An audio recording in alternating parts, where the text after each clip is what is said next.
Working with folders and subfolders in your JSTOR Workspace. Once you have several folders in your workspace, you might want to bundle them together for easier sharing or to organize them by topic.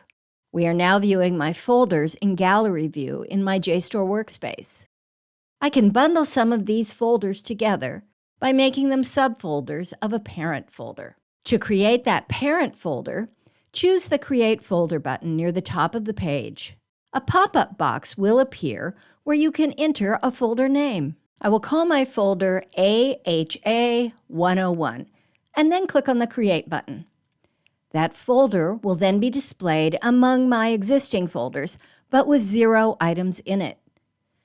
To add to the folder, check the checkbox of any other folders. As I do so, notice a Move button and a Delete button appear at the top of the page. After choosing the folders I want, I will click on the Move button.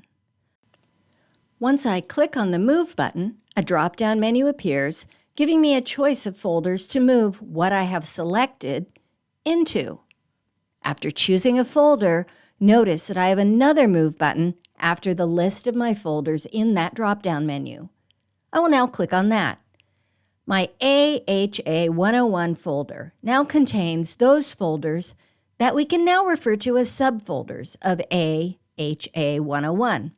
I can click on it to see my subfolders within it. Additional folders and subfolders can be created as needed.